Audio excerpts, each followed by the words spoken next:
Anong ginagawa niyo dyan? Lalo ko kasi mag long ride mamayang gabi. Kaya tinecheck ko yung mga gulong. Saka yung level ng coolant. Para sigurado tayo. Kaya tatakbo tayo papunta Albay.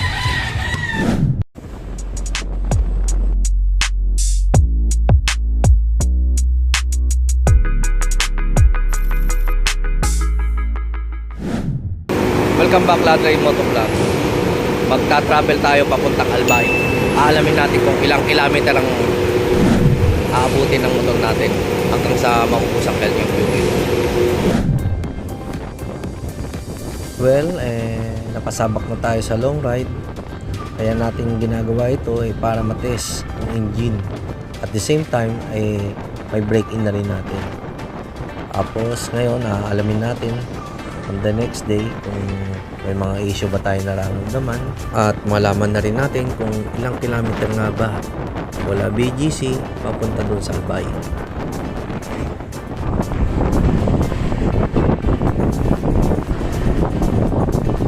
Around 4 o'clock PM. Dito na ako sa Lucena.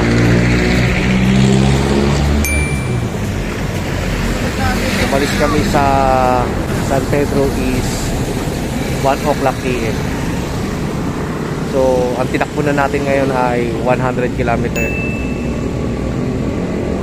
120 km na tinakbo.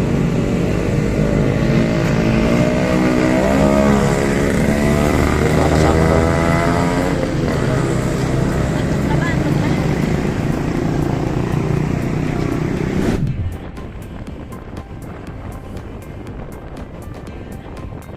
Alam nyo ba guys, 300 kilometers pa lang ang tinatakbo ng motor na to.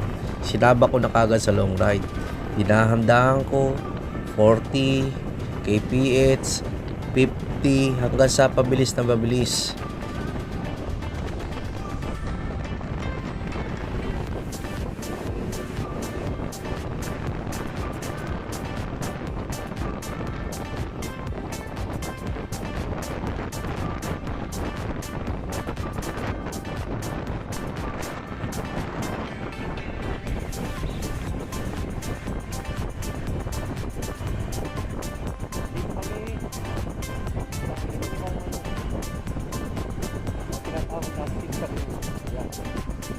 Quezon National Forest Park.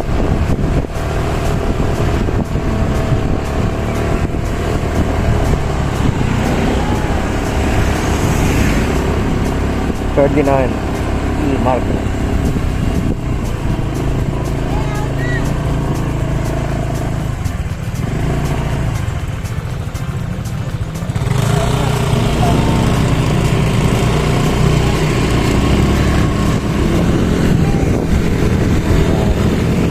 Dito, pag dumadaan kayo, may mga nagsasign kung pwede na ba kung umakyat sa taas o hindi pa. Okay. Kasi pinapa-stop nila. Yan o. Agis, agis. Doon lang tayo nag-agis.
hours later. Well, nandito tayo ngayon sa Long Bridge, part pa rin ng Bicol Region. Nanggaling tayo sa BGC kahapon, nag-long ride, dumaan ng Bicol, dumaan ng Naga, hanggang sa narating natin ang Albay dahil sinubukan natin sa long ride.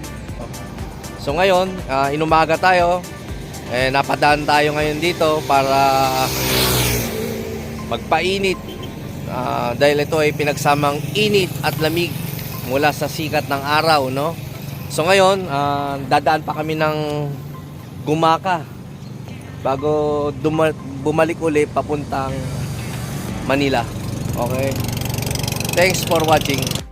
Bago matapos ang video, shout out kila Alan Clavesillas, Lucy Wenceslao, Jason Jenny Blaso, Edwin Peña, Susan Guevara, Austria family sa Labo, Camarines Norte, Ronelia Bertuldo, Garitz Regalado, Albert Gavic, Claro and Rogelio family, Jasper Adarme, Merrick Sonbay, Sirwan Web Tolosa of Telus. You don't wanna tell